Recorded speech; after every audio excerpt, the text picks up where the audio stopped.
We would like to begin our panel discussion on employment and financial readiness, and I'm going to call back to the podium our moderator for this session, who already moderated a previous session today, Beth Conlon. So Beth will come and introduce our panelists and get us started. Thank you. Thank you, folks. Appreciate you letting me entertain you after lunch. We've all hopefully been fed and happy. We are going to talk about military spouse employment and financial readiness, sprinkled in with a little bit of childcare. But before we start, Brooke here from Blue Star Families is going to share some data points that will help shape this discussion. So, Brooke. Thank you. So we're going to talk about military spouse employment and financial readiness. What we know is, once again, military spouse employment is one of our top 5 issues, and it's been one of our top 5 issues since the inception of our survey. So 50% of all active duty spouse respondents and 33% of active duty service members have reported this as a top 5 military life issue in our survey. And this was last year, and like I said, it has been a top issue since the founding of our survey. And as you can see on the right-hand side of this graph, or of this slide, there is the comparison to 21% of unemployment rates for active duty spouses compared to 6% of the U.S. population. This 21% has gone unchanged since 2015, and that is significant because this rate is since it has not changed since 2015, there's been many efforts to make this change, but it is still going on very high. There's also many hurdles that spouse unemployment faces. One of those is childcare. As I mentioned previously, we're going to talk about childcare. 43% say this is why they are not currently working. Another one is, my service member's daily work schedule is too long, making it difficult for me to balance work and home demands, which is 39%. And 68% of active duty spouse respondents who have been employed prior to their most recent relocations also reported that they were unable to maintain their employment due to their relocation. And again, 1 in 3 active duty spouses say that they are unable to work because childcare is unavailable or the wait list is too long. 2 in 3 active duty spouses respondents also say that some of their work, they work remotely in the month prior to the survey completion, and they couldn't find a stable career that allowed them to move around, or couldn't get a job due to the military unpredictability in their life, or couldn't commit to a long-term unemployment. We've found that spouses have developed their own workarounds. They've developed entrepreneurship, they've done remote work, they've worked portability work, they've found flexibility, they've also found part-time work. But that's also led to an increased proportion of underemployment. As I've said earlier, despite efforts and initiatives, the unemployment rate hasn't changed since 2015. BSF has also been conducting a longitudinal study on spousal unemployment that works to help spouses obtain and maintain unemployment, and we're publishing our first interim report later this fall. It's a guide to help employers create and advance other solutions, including legislative actions and employer efforts to address some of these issues. So not only is spousal unemployment strategies important, but financial readiness is also another important instrument in part of financial readiness. We also have to address financial stability, and BH and off-base housing and military pay were both a top 5 military lifestyle issue in 2022. As Beth had mentioned previously, this last year, the cost of a PCS move in 2022 was $8,100. That included temporary housing cost of $1,700, along with over $2,000 upfront housing costs, and an average monthly compounded cost of $4,000 a year, totaling $8,000. As you can see, this housing costs, relocation costs, unemployment, and student loan costs really contribute to financial stress to our military families. And as you can see, a quote on the bottom, that these financial burdens really play a really important factor into our financial well-being, into our families that really sacrifice everything that they do. And that is the end of our presentation for data. Thank you, Brooke, and thank you, Blue Star Families, for continuing to share the narrative of the military lifestyle. Their survey has been going on 11 years now. It comes out in the late spring every year. If you have not participated in filling that out, I highly recommend that you do. The research from the Blue Star Family Survey has literally changed the way that we operate as DoD and support our military families. So if you were with us this morning and you are still here today, thank you. Bless you. My name is Beth Conlin. This is the panel I was supposed to moderate. We are here to talk about financial readiness, military spouse employment, and the issues on the skirts of that, like childcare, retirement pay, and benefits that all sort of make up the ecosystem of financial support for military families. Military spouse employment is not just about getting a job. It is so much more than that. It is about financial stability of the family. It is about realizing the professional development goals of the supporting spouse. It is about giving flexibility to family members to find the child care that meets their needs. So it's not just about a job.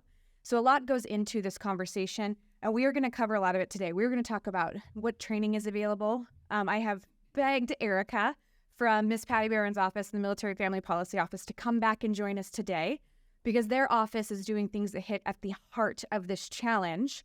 And as we learned earlier, DoD is not a marketing agency.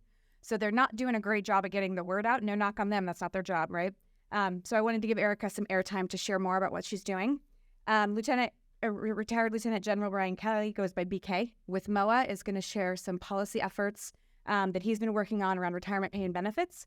And then General Makarek is with our quality of life community and is going to talk about retirement transition benefits there as well.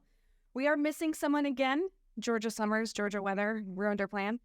Tracy from the VA is not here, so I will share some helpful information that she asked me to pass along. So, to start, as Brooke mentioned, military spouse employment has been a challenge for over a decade, and the needle hasn't moved, and there's a lot of reasons for that. But this is not just DoD's problem to solve, right? The private sector needs to kind of come along with this. And part of that is ensuring that we have proper education, training, on-ramp programs. So I'm going to start with Laura. Laura works for a training and education program in the state of Georgia. And I'm curious to hear from you. What trends are you seeing in your employment readiness training programs that have increased over the last maybe 2 or 3 years? Yep. Okay. So one of the biggest things that we're seeing, it kind of started with, of course, COVID, when everything went virtual. We had door deliveries start, things like that. So we've actually had an uptrend, at least in the Warner Robins area, that we're kind of seeing and tracking from our military spouses, doing online education for graphic design, web development, items like that, and then working from home, doing remote jobs, where everything has kind of moved to that sector, instead of them having to find childcare, going into work, or potentially being able to work while their child is in half-day care, things like that. So some of the community-based education that we have and we work closely with is, of course, the Vector Center itself. Department of Labor is one of our big partners. They have the new one-stop shop that helps military and their spouses find that employment. Of course, to Military and Family Readiness Center. We're right across the street from Robins Air Force Base, so we have a really good relationship with partnering with them to help our spouses. Hiring Our Heroes is a big one that we invite to our center often. Goodwill has their career center that a lot of people don't realize that they have. So we partner with them locally. We have two close to us personally, and then, of course, Military One Source, and then the education centers on the installations themselves. So the big online training that we've kind of been tracking, Khan Academy, I think everyone's heard of them. They've been around for a little bit, but I know they kind of started offering more of that web development side that a lot of people are getting into. And then, so Yale has opened up free online courses. That came around kind of that COVID period where people were staying home. They weren't able to go into work. They opened up a lot that has helped. And we've had a lot of spouses come in wanting to know how to kind of use what they've done on that towards finding a job locally. So we've helped kind of with that resume piece as well.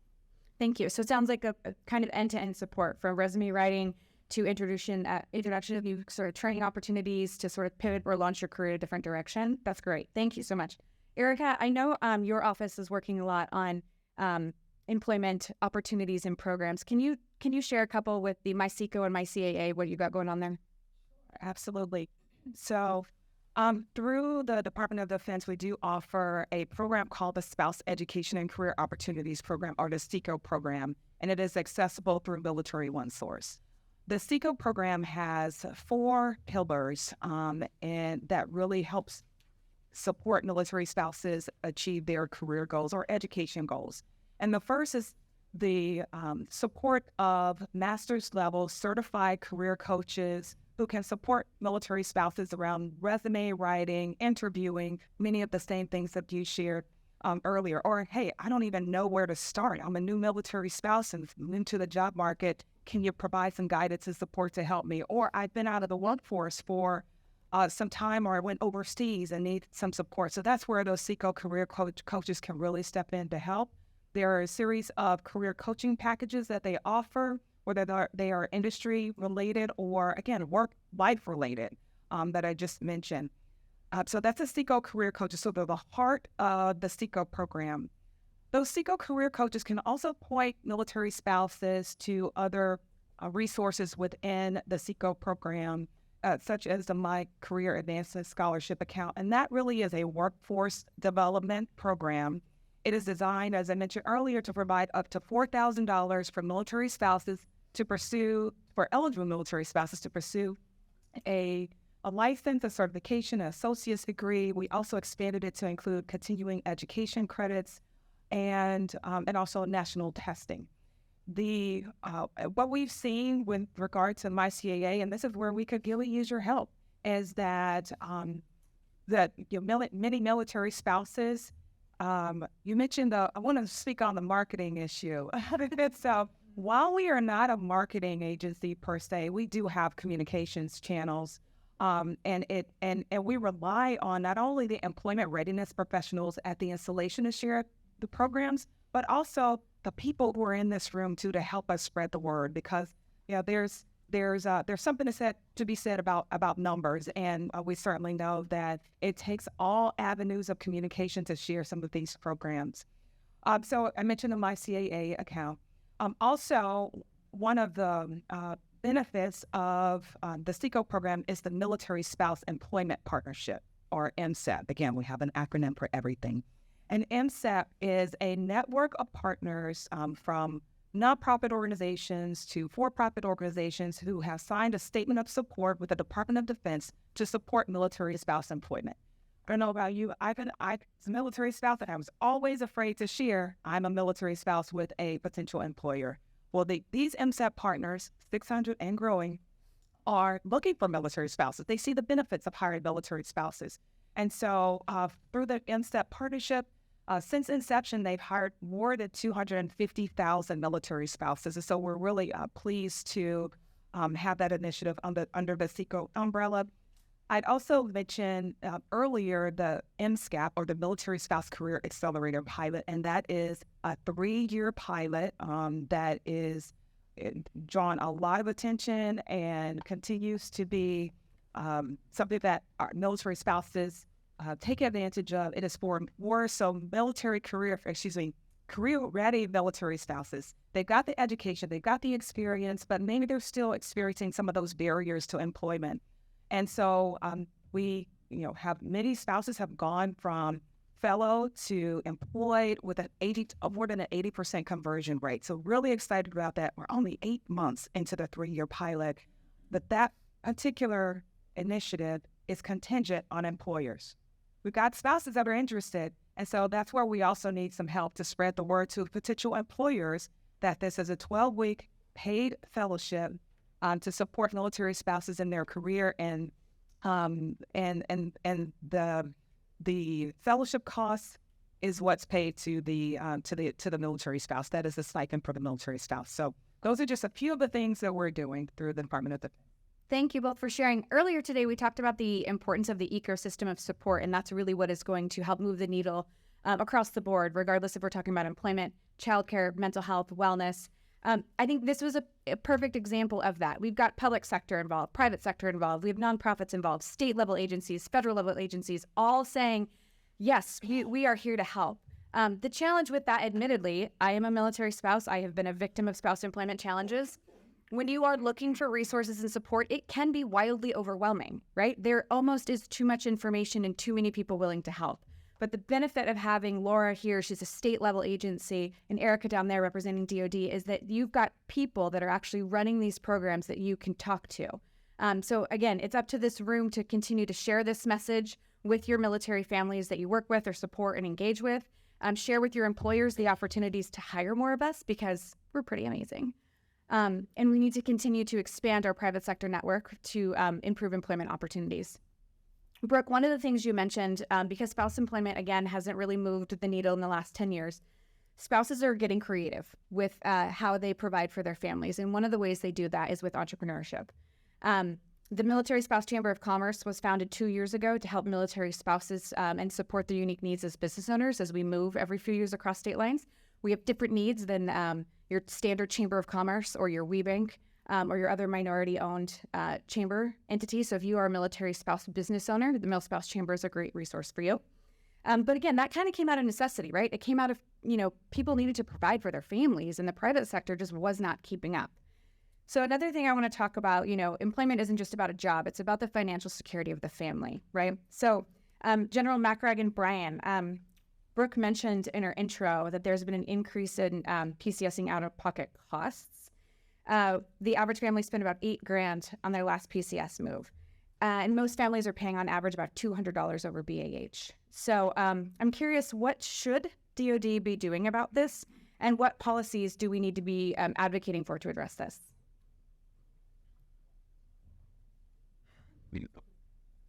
All right, PCS moves. It's a lot, right? When you move, the stress compounds when you actually have to pay out of pocket. In the Army, there are things out there that you can actually do out of pocket. Now, the temporary lodging, which is a big part of PCS, when you're packing all your things, and now you got to live in a hotel for 10 days, or you need more time, right? I'll tell you, you can actually extend temporary lodging through housing. You can also request for advance for your dislocation allowance. In some cases, it could be a couple $1,000s. That would actually help. I talked to service members, and they don't know that you can actually do all these things. Initially your benefits is 10 days TLA, TLE, right? Oconus, you got TLA. But, these benefits are out there, and you just need to make sure, you ask the question. Now, a lot of these things are governed by policy, right? And when you have policy, especially within the Department of the Army, there's also an EPP, right, on certain circumstances. And it's a matter of, really looking at how, your situation and what you need and communicating that to, the folks on the ground. And if need be, the Army G1s all straight to Army G1. There's a compensation office there that really, handles all these things. One of the things that comes up all the time is, when service members are selected for DME, your professional military education. Some of these classes are, 6 months, a year, and you got a PCS, right? But you still have a house somewhere else. BAH waiver is out there.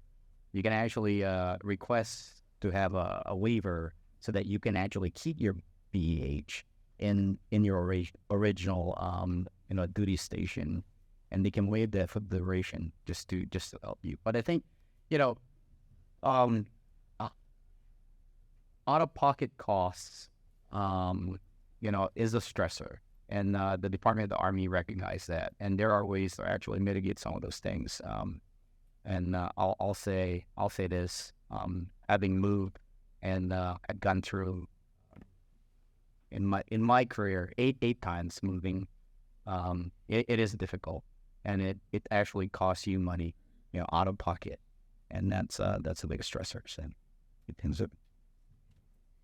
Yeah, thanks. First, let me just take a moment to go back and thank Congressman Bishop and Congresswoman Rogers. This is really important. This is fantastic. Thanks for your sponsorship. And more importantly, thanks for making sure these issues get visibility in the halls of Congress. This is where it really is important. So we thank you guys for your leadership, and thanks for putting this together. I had the privilege of serving 33 and a half years in the United States Air Force. I got to retire as the Air Force A1. So General Brito and I, when he was the G1, used to come over and testify before Congress, and we're battle buddies and worked all these issues together.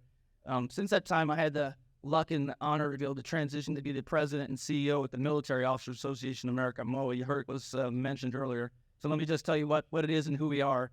So it is an association of 360,000 currently serving veteran and retired officers. And although it is an association of officers, it is not an association about officers. It's a group of officers that recognize their responsibility, just like when they were serving and after they served, to take care of everybody in the military community that's under their charge. And that's what we try to do. One of the things I think we should recognize from all the conversations today is that all these issues are intertwined, right? All these things are intertwined in the ecosystem we've talked about, and that there is an oversized impact to the young enlisted families in this conversation, right? These conversations can impact everybody.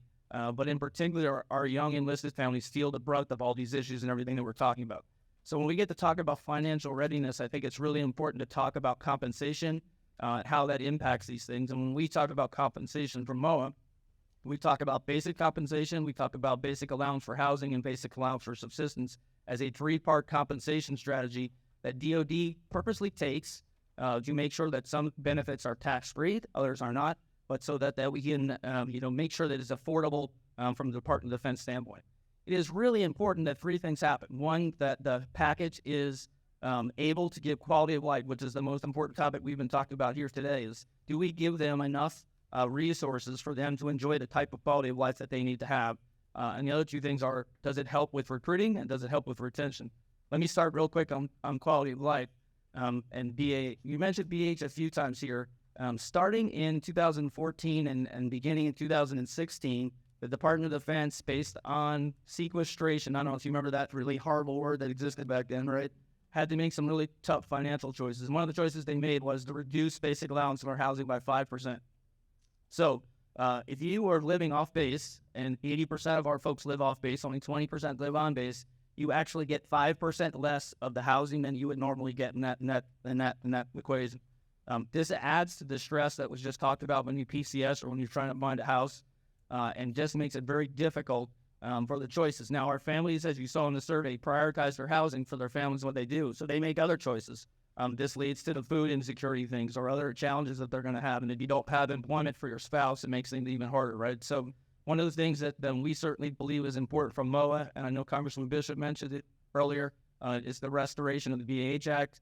We think it's important. It doesn't have to go back in all at one time. We know it's an expensive proposition for DOD, but we think it's an important prioritization as you decide where to put money and how to put things together, particularly when you're having a recruiting crisis, to restore BAH back to 100% for our families. That's something that we think is really important. On the enlisted side of the pay table, if we look and we did a study, for instance, if you took an E4 at Pax River Naval Station and looked at what their costs were for the month, the Department of Labor gave us their costs for what they were doing across the board and what their compensation ends up to be, they're about $300 in a hole each month at the E4 level. Doesn't mean that they go $300 in the hole. What they do is they prioritize. So again, they prioritize what they're going to do and what they're not going to do. One of the things sometimes they don't do is they don't get all the food they need, or they don't get all the clothing they need, or they don't have the resources to spend for retirement at the level they should spend for retirement. All these things begin to get intertwined and create some financial instability for them. So that's another thing we think is really important, is to make sure that we look at the enlisted end of the pay table in particular. There's going to be a QRMC, a quadrennial review of military compensation next year, that over time looks at the pay table. The folks highlighted today, and we're really thankful for a 5.2% pay raise. That's fantastic. But what happens over time, and why the pay table needs to be adjusted over time, is you give a percentage raise each year, and that pay table, what happens is 5% of the number on the bottom end of the pay table is a lot smaller than 5% of the pay table at the top end of the pay table. And after a while, that pay table begins to stretch out.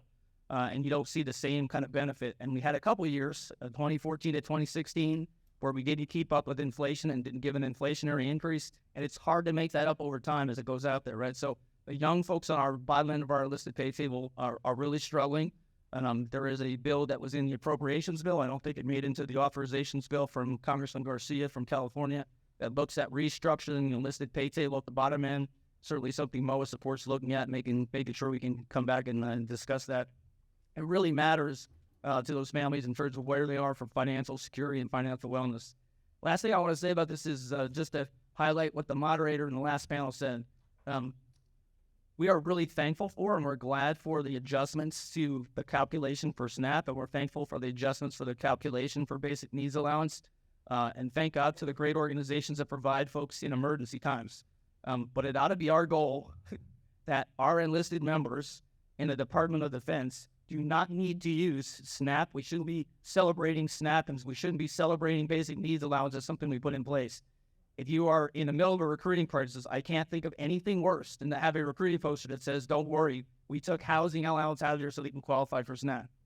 These are folks who raised their hand to serve. The compensation and the basic pay ought to take care of their needs, so they don't need SNAP and they don't need basic needs allowance, except in a really rare circumstance. Thanks. Yeah, thank you. Much like our panel this morning, this is a group effort. So if you do have any questions that you would like to bring up to our panelists, or any perspective that you want to share, please do not be shy. I think we have another mic somewhere floating around here that I think we can bring to you. And look at that, it's right here. Except what we have right here. Thanks, Will.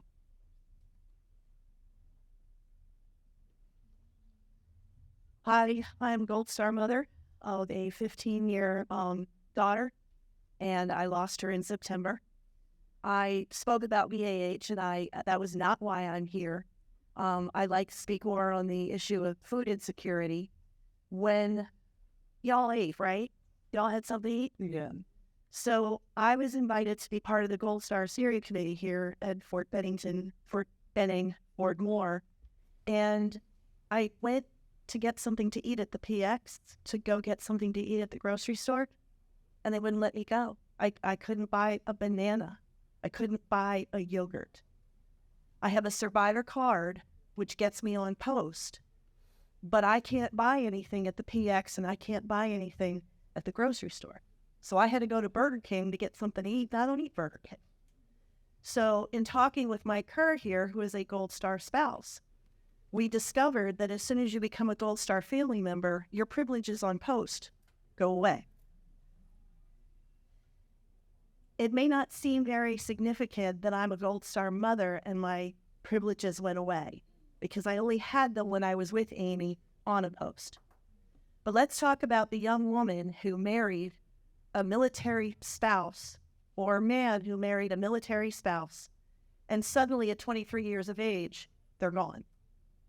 Now that military spouse has to move off post. They can't buy food on post. They can't get groceries. And they've been told that any of the benefits that they had are going to go away.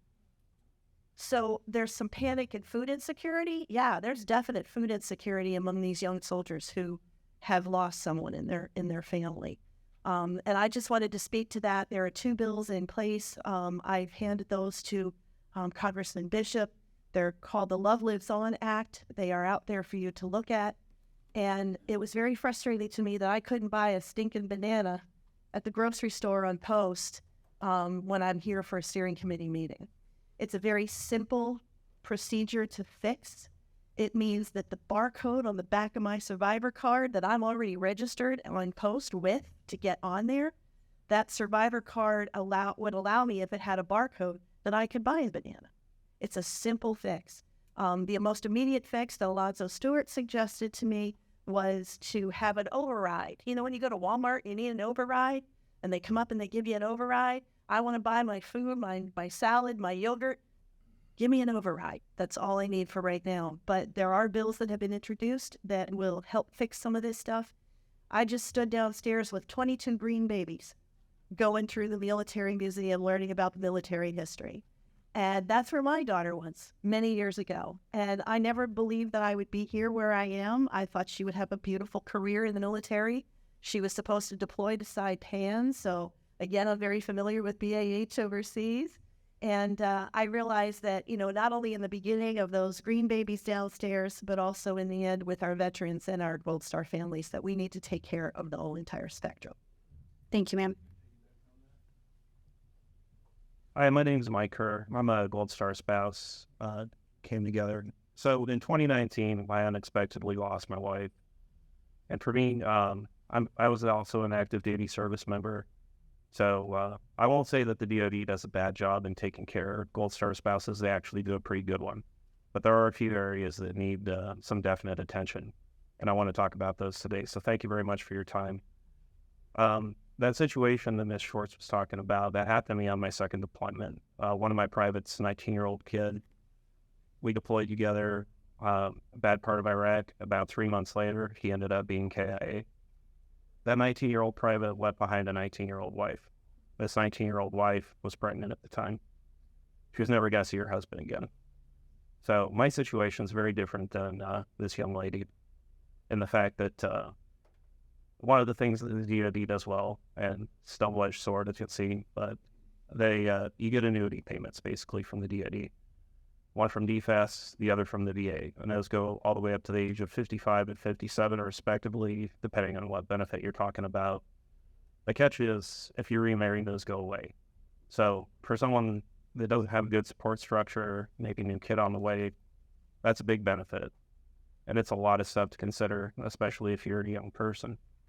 On top of that, TRICARE. So you get TRICARE, and those benefits continue all the way up until the point where you remarry. So the Department of the Defense essentially told this young woman that she wasn't allowed to remarry before the age of 57, or she would lose all those benefits, and on top of that, her medical. Now, if she were to get a divorce later, she could re-petition to have these benefits continue on. They may grant them, they may not. In most cases, they don't, just because there's other means available to them at the time. So the reason I'm here is the Love Lives On Act, House Resolution 1266, which was reintroduced April 25th this year. It's been on the House floor many times before, but that's what really brings me here today. That corrects that. When I said to my wife that I was going to marry her, I meant for the rest of our lives. That young lady, she meant it too. And the way the system currently exists is it subsidizes these military widows to remain single for the rest of your life. Not rest of your life, but in her case, 38 years before you can remarry. So those bills would correct that. Along with what Mrs. Schwartz was talking about, the Gold Star family members Family Benefits Protection Act. That one's also out there too. And all that does is it allows Gold Star family members, moms, dads, brothers, sisters, to be able to come on post and just access the places that their soldier had access to while they were still in the uniform. Walk the same footsteps as their loved ones who defended this great nation. I don't really know how else to wrap this up, but thank you all very much for your time, and I appreciate your consideration. Thank you. Thank you, Will, for sharing that. There was a question, I thought, in the back of the room. No one probably wants to talk after that. Okay, back here. Thanks, Will. Can I lighten it by saying I co-star, so I think we're all represented today. Oh, so is there any guardians in the room? No? Okay. Go ahead, ma'am. So I married a Marine in 1992. I was widowed in 1997. I remarried in 2001 to another Marine. In that gap time, my ID said URW. I wasn't a spouse. I was an unremarried widow. I got my SGLI check mailed to me, which was weird.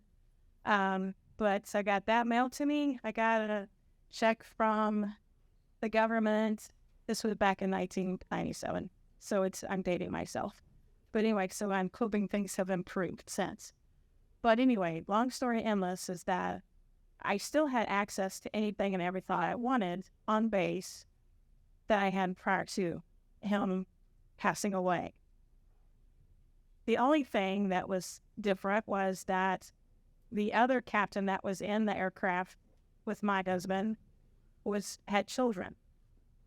So we both drew a VA check, and our children drew a VA check, and they all three received Social Security. I did not. The VA check covered my mortgage, and that was it. If I had not been in the right headspace and had to have backed out of the workforce, I would have left North Carolina and moved back into my parents' home in Oklahoma, because I would not have been able to afford food, electric, water, just the basics, skim cable, and that type of stuff. So like I said, I hope things have improved since 1997, but I do know there are some gaps left, and I don't wish anyone to ever walk down that path. But unless things have changed, like I said, I still had all the privileges of being able to shop commissary, exchange, all that. It's just, and maybe it's, I don't know, maybe it's different by branch. I don't know. But again, I was actually the spouse. So I don't know if it was obviously probably different for parents or siblings, that type of thing. So I don't know. Wait, I guess what I'm trying to say is that there are different ways it could the act, and I'm not familiar with this new act that's they've mentioned. So I'm hoping that does proceed and help things out. But I know from past experience that it was that way, and as long as it's continued to improve, and I'm probably rambling now. So, but that's kind of where I wanted. That's what it was in '97. So whatever it is today, you kind of have a metric. Thank you. Thank you for sharing. Yes. Will's got the mic back there.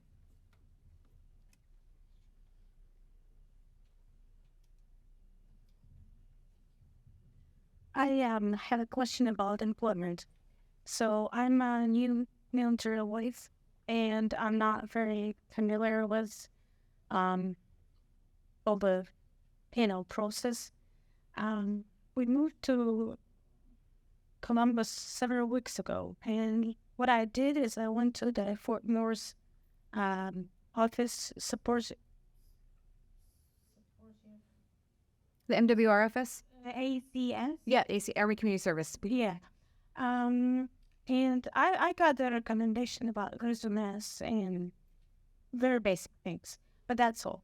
I would really like to find a good job. I use my former experience.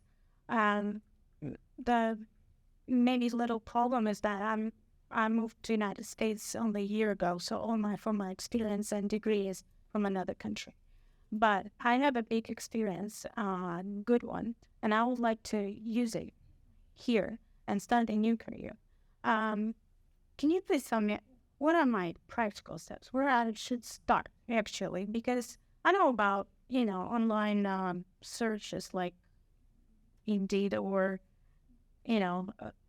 similar platforms, but I would like to know. You said about SECO program. Mm-hmm. Can you please tell us me more about that? Thank you. Sure, and happy to weigh in on that. So I think you took a great first step in reaching out to the Employment Readiness, the Army Community Service. We are a virtual extension of installation services, and we certainly have programs that can support spouses in your situation as a young. And so if you are, depending on what you're looking for through the SECO program, as I mentioned that SECO Career Coach. And that's really a great opportunity to have that one-on-one discussion with a coach that can help guide you through the process. So depending on what your interests are, we also have many inventories, career assessments through our website. So perhaps you take, Myers-Briggs, or you take an assessment through Tradeify, or the many other resources that we have that'll help you to hone in, if you don't know already, a career path for you. And then from that, able to connect you to, some of the other resources that we have within the SECO program, but then also we have a number of partners because we can't do this alone, a number of partners that we can reach out to. One of the partners that we have is called the Spouse Ambassador Network.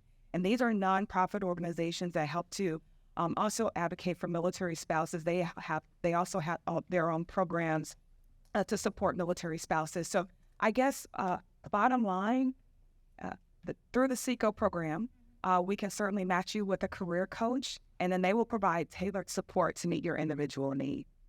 Yep. And in addition to that, too, Hiring Our Heroes is a program through the U.S. Chamber of Commerce that has fantastic employment programs. They hold these, they're called Amplify. They're like 2-day workshop events, and they go around the country, and they help with interview prep, resume writing. Through DoD and through Hiring Our Heroes, they have fellowship employment programs where you can get a paid 12-week fellowship with an employer. I work for Amazon. We hire fellows all the time.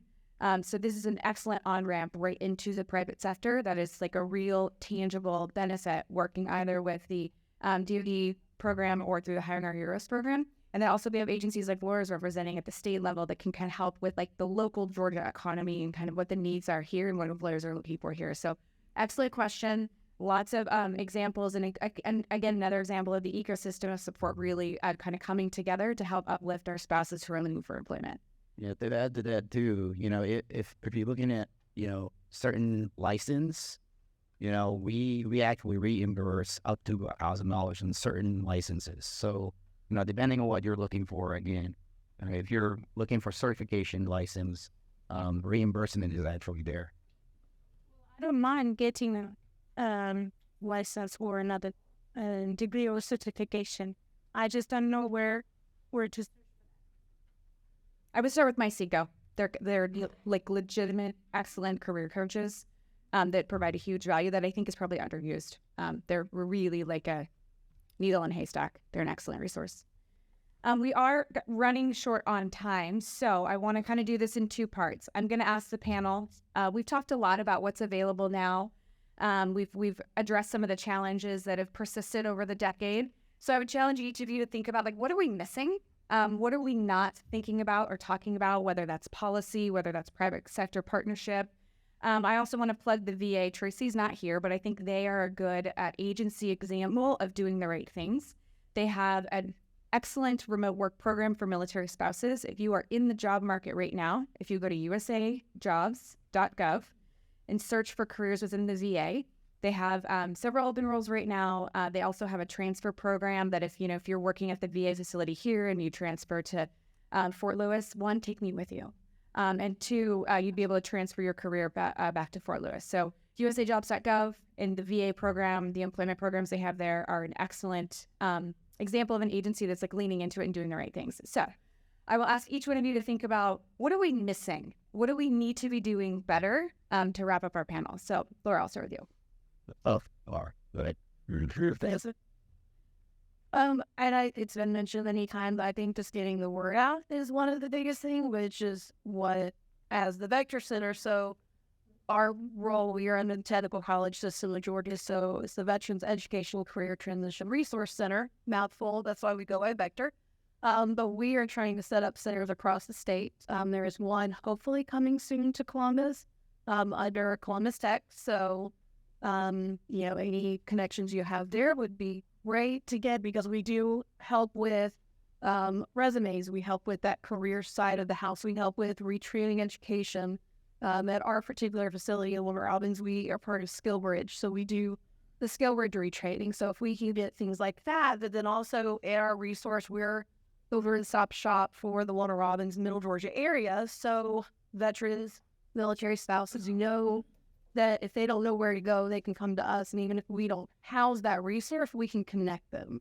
So I think having more resources like kind of what we've set up in Warner Robins, having that around for spouses and for veterans and for the active duty service members and dependents is one of the big things to have, one place so they're not having to figure out, okay, do I go to military family readiness? Do I go to DOL? Do I go here, here, here? Have it in one place so you're not having to run all over the city for it. And then, again, just, hopefully getting the word out on the different resources that we have through all the different government agencies itself. Thank you. I think for me, it's really, I think, financial wellness. Right now we're just beginning to actually talk about financial wellness and financial readiness. When you look at, a stable military family, it really comes down to financial readiness, financial stability, right? You think through, you join the military, you go through your career, and at the end you transition, right?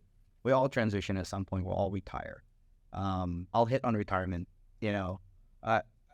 little later here. But I was talking to Katie from Pastoral Institute earlier today, and think about this. Her son just joined the Army, all right? 35 papa, got a bonus of $50,000. 18 years old, right? When I joined, I got $1,000. Big difference, right? But, you're beginning your career, right? And, you go through basic training, AIT. By the time you get, out of AIT, you get a lump sum of money, right? That quality of life task force, which, the Army had extended for another 3 years, just added financial readiness to the line of efforts. And because I think, when we have stable families with, stable finances, it actually ties into all the other things that we're talking about here. It even, I think, impacts prevention of harmful behaviors because you have stable families. I think it's important. And we're beginning to really put this in the institutional Army in terms of financial training and readiness. We're having financial classes and basic training early on and throughout, the institutional Army.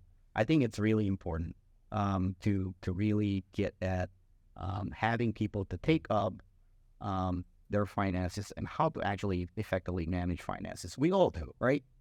And this brings me to transitions. Whenever we transition anywhere in our lives, especially during retirement, in the military, going through your career, you don't really think about retirement, right? We think of retirement as an event. Oh, it's not. It's a process. And I would say it starts right off when you join. You think about, 20 years in the military and what you're going to do, you turn the page. I actually don't like the word retirement.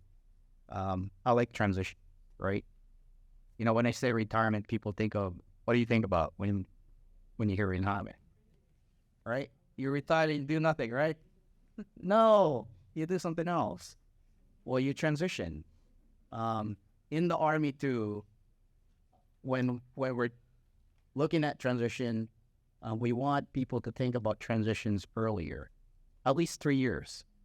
So we're targeting 17 years, when you have 17 years of active federal service, you start thinking about, your retirement, the next part. There's a lot. When you get to that point, it's a new mission, right? And this idea of soldier for life, we in the Army are really trying to get at, not just when you're on the military, not just when you're in the Army, but also when you retire. So we're building this, idea of soldier for life. In fact, Soldier for Life office, TRADOC, actually partnered with APHIS, and they're I think unveiling their hats, their shirts in the PX today, I think. So get some support that Soldier for Life. So I think financial stability is. Thanks. BK, what are we missing?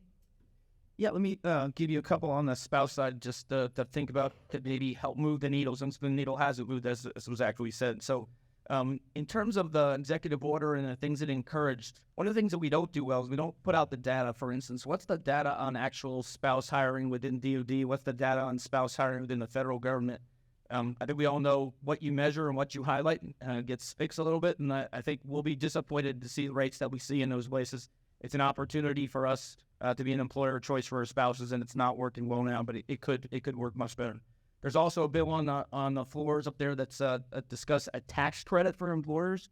So employers who choose to employ a military spouse would get a tax credit. In some cases, again, lots of good meaning and well thought out things that came out of the executive order, but actually putting money behind it and putting some incentive behind it could be helpful for spouse employment as well. And then I'd like to talk about the conversation this morning about the states that were doing well in terms of reciprocity with licensing. There's a lot of states that aren't doing well with reciprocity. Some of them have been highlighted recently, but this needs to happen so folks can go up through their state chains. There are states that have lots of spouses, military spouses, lots of spouse members, military members in their states who aren't yet doing well on the reciprocity piece that could really help out. Real quick on the financial side, I think one of the things we probably ought to put together today, and I know a lot of you have, is that all these things being interconnected means that when we talk about the recruiting crisis and things that happen today, what happens in quality of life in terms of people who are serving, people who have served, and people who are in retired matters to the next generation as to whether they serve or not. So I think a stat was said this morning from Blue Stars about how many families recommend service, but actual military members who recommend service to the next generation went from 76% to 62%. Just think about that, and if you do the number that 82% of our recruits come from prior military families, that's not a good stat for us to have. And so it's really important that we get this quality of life piece right across the whole board for where we're going and what we're doing. And part of getting it right means consistency and commitment. I'll just tie it back to the conversation this morning about a bill from 1966 and what was there, what was promised to them. One of the biggest things that happens is for young recruits is not that they care about retirement because they don't, not that they care about healthcare because they don't, but their influencers do. People who talk to them about whether they should join care about those things. And if you think the promise that was made to you when you first started to serve got changed along the way somehow, the commitment wasn't kept. And so what she was referring to was the original 1966 bill that said when you serve in the military and retire, you'll never have to pay for your healthcare. Now, that hasn't materialized. It doesn't matter whether that's fair or not. I know General Crossland has a tough position to be in. She's doing a great job in what she's doing. But from an influencer's perspective, when the deal changes, they, as an influencer, tell the next generation, they didn't keep their promise to me. You should think twice about joining. That's the heart of what's going on in the recruiting crisis right now. So one of the things we just say is we have to be good on our commitments. We have to think about the importance of our commitments. And if we can't commit to them, we shouldn't make them. Because once we do, it impacts whether we can have an all-volunteer force or we're going to go back to conscription. So thanks. Thanks, DK. Erica, last words on what we should be doing, what we're missing? Last word, and that's telling the good news stories. I know we're spending a lot of time on really identifying the gaps, and we did absolutely do that. But I also think that for a recruiting, retention standpoint, when you tell the good news story of how that military spouse, and ma'am, when you connect with SECO, and you connect with, never you connect with, I would love for you to come back and tell the story, because that's what we're missing. We're missing the military spouses to come back and share of what resources he or she tapped into to share it with someone else. And I'll just leave one note, and I'd love to share this story, because I think it just wraps up everything. So there was the story goes, there was a father who had two sons. One was very pessimistic, the other was very an optimist. And the father was like, okay, I've got these two sons on the opposite ends. What in the world? So he's like, you know what I'm going to do for Christmas? I'm going to give the optimist, I'm going to give the optimist no toys at all. No toys at all. The pessimist, though, I'm going to get a pile of manure and put it on like right in his room.